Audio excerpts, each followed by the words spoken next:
Why do we celebrate and observe Holy Communion on Christmas Eve? I wonder if you've ever asked the question. After all, Christmas Eve, Christmas Day, we sing songs like Joy to the World. It's in the major key for you musicians. It's celebratory, it's happy. We lift our voices. And more often, when we observe Holy Communion, we lean into the minor key, if you will, don't we? We sing songs about the crucifixion. It feels more grief-filled, more sorrowful. And so why, on this night of all nights, do we bring the two together? The joyous birth of the Savior and the sorrow that we see in the cross. The Gospel of Luke would have us know that the two belong inextricably together. They are interwoven as two parts of a single saving event, the arrival of our Lord Jesus Christ. And Luke makes this point in what may be for us a surprising way. As we read these texts, these two in particular together, we'll discover a deep, abiding, and vital truth. Jesus came in the flesh because his body, the body that was laid in the manger, the body that hung on the cross, his body is the bread of life. Now, Luke makes this point by telling the story of several journeys. The first journey is the journey of Joseph and Mary to Bethlehem. They were in Nazareth in Galilee, but because the emperor, Caesar Augustus, king of the Roman Empire, has called for a census to be taken and everyone to be counted, they've got a journey to make very late in her pregnancy. So they go, they travel, they make their way to Bethlehem. Now, many of us carry assumptions about what happened when they got to Bethlehem. And our assumptions are things like Mary and Joseph alone, except for maybe some random animals, in a stable or a cave, because they had been shut out of the inns that were all full. Luke, however, offers us some details that don't fit so comfortably into that narrative, surprisingly. After all, do we really expect them to be alone in Joseph's hometown? Think of the last time you were at home. Maybe it's today. And there was family there waiting for you. Joseph went to Bethlehem because that's where his family was from. Presumably, everyone else in his family would go there too for the census. And presumably, if Joseph and Mary were coming to the city where everyone else in his family also had to come to, because of the decree of the emperor that everybody go back to the town their family was from, presumably, in this hour of great need, with Mary very, very, very pregnant, they wouldn't be all alone, but some of their family, particularly the women in Joseph's family, would care for her in this time as her baby is going to come any moment. So Luke wants us to see that Jesus comes into the world in Bethlehem, the city of David, the name which also means house of bread. If that doesn't clue us in to something is going on here in relation to the bread that Jesus will break later in the story, maybe we're not reading closely enough.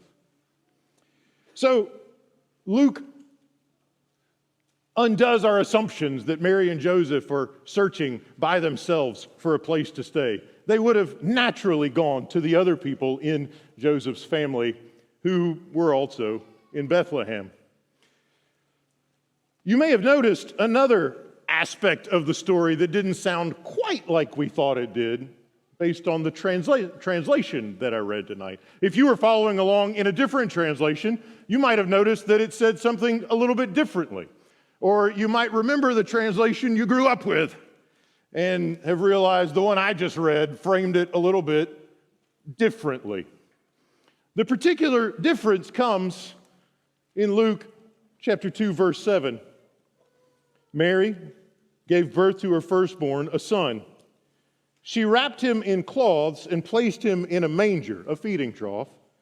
And the reason she did that is because the guest room was unavailable. Now, does that sound right? Typically, we've seen the children's nativity plays. There's that one kid who plays the innkeeper, and Mary and Joseph come along, and the one kid gets to kick Jesus out.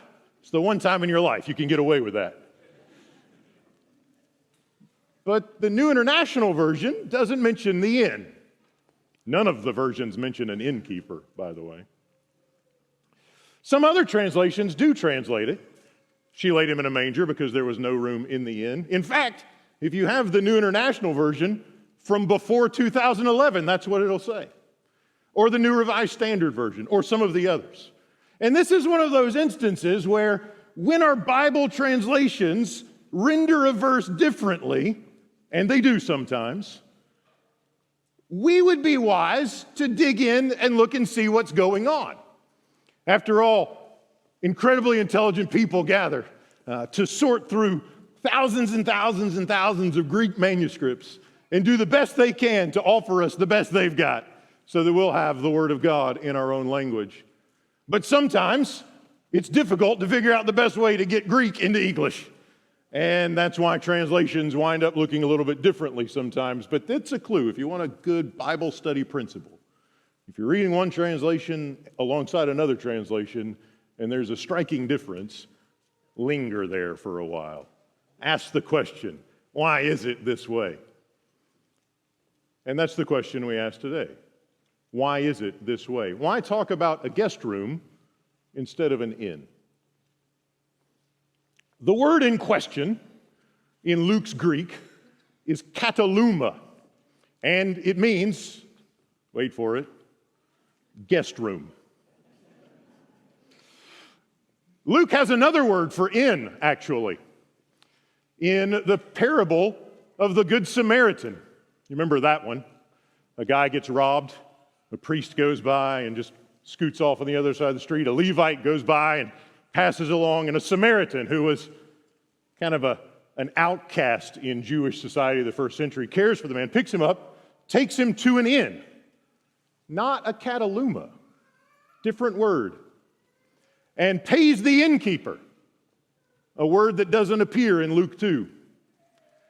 So we know that Luke knows what an inn is. So what's a kataluma? Well, if you were a Jewish resident of Bethlehem in the first century, your house would be pretty typical. There's a couple of different floor plans, but it's the same basic kind of thing. If you had a one-story house, you'd go in, and on either side, you'd have a couple of rooms, a family room, and on the other side, you'd have what you called the kataluma, the guest room. In the back of the house, you would have space to prepare food, meals, and then the animals would stay perhaps in kind of a lean-to on the back side of the house if they weren't inside. Because you keep your animals inside because you never know when someone might make off with them. First century world was a little different than our world, wasn't it? That's a one-story house. If you had a two-story house, one with an upper room, then you'd go in, and on the bottom you might have space for the animals off to one side, and then you might have the food preparation over here, and then there'd be a second-story kind of platform and a bit of a ladder that you could climb up. Don't go looking for the staircase. You climb the ladder, and that upper level is called, some of you've learned Greek tonight. How about that? It's called the kataluma. It's the guest room. So what is Luke telling us? What does he envision? Mary and Joseph came to Bethlehem because that's where Joseph's family was from. When they got there, they likely went to Joseph's family home. Isn't that what you do when you go home? When they got to Joseph's family home, they discovered that cousin Abe and cousin Zeke were already there with all of their children, and that the Cataluma was full.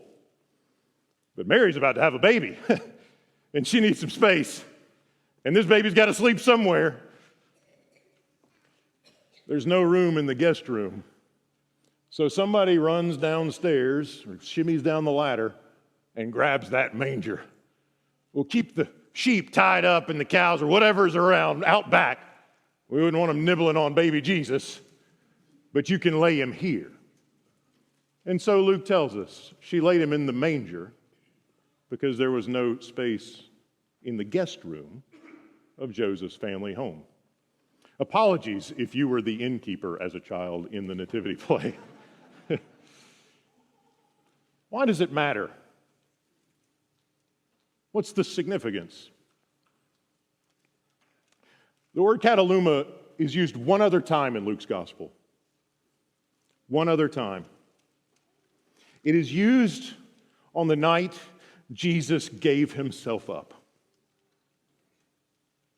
The day of Passover, the feast of unleavened bread. We read about it a moment ago, didn't we? Luke 22, where Jesus tells Peter and John, go and find a place for us to celebrate the Passover. Maybe we should hear it one more time.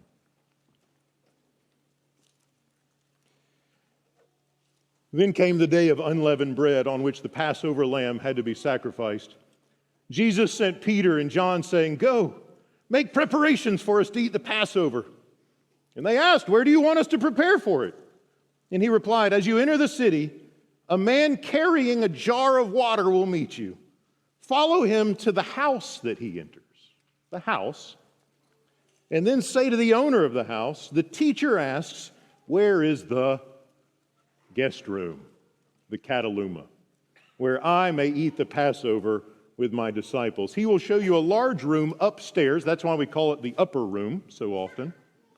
This is one of those two-story floor plans in the first century. With the ladder, you go up, and the guest room is upstairs. Sometimes, when authors want us to connect dots, they'll choose a word that isn't used very often. And they'll stick it in one place, and they'll stick it in another place. They'll put it in one narrative, one text, and then they'll put it in another narrative, another text. Luke 2, Luke 22. And it's the only two places in the whole gospel that one word shows up. And whenever they do that, it's usually because they want us to understand that those two pieces of the narrative belong together.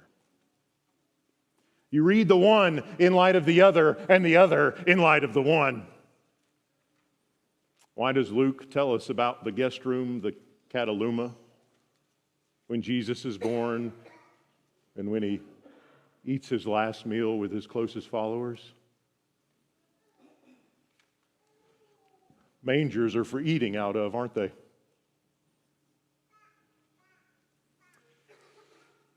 Luke wants us to realize that Jesus came to the house of bread, Bethlehem, and was laid in a manger because his body was meant to be consumed. Jesus came in the flesh because his body is the bread of life.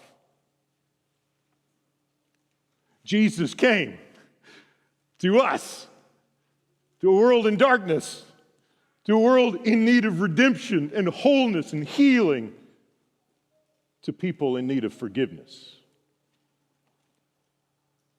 to offer his body. Luke knows that, and he knows where the story's going, but he can't help but drop a few clues in the birth narrative to say one day,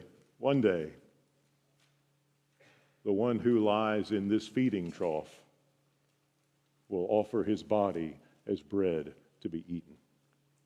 And his bread, his body, is the bread of life. We've seen the journey to Bethlehem. We've seen the journey to the cross.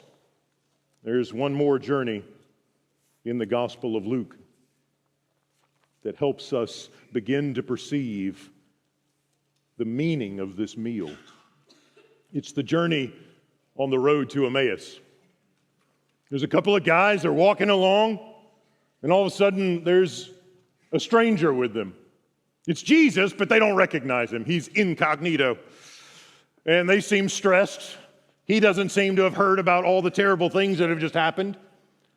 And as they walk, he begins to talk to them about himself, the Messiah. They don't know it's him yet. But he explains through the scriptures, the Old Testament, the law, the prophets, about how the Messiah would have to suffer, be consumed, die, but that he would be raised. They still don't quite get it, do they? And they finally arrive at their destination, and they sit down at the table. The meal has been prepared, and Jesus does what Jesus always does. He takes bread. He gives thanks, and he breaks it, and he feeds them. And Luke tells us their eyes were opened. And when they told the story, they told people that they began to see him. He was revealed in the breaking of the bread. The resurrected Messiah was revealed, made known, visible in the breaking of the bread, which is helpful because it means that the meal we're about to share isn't always in the minor key.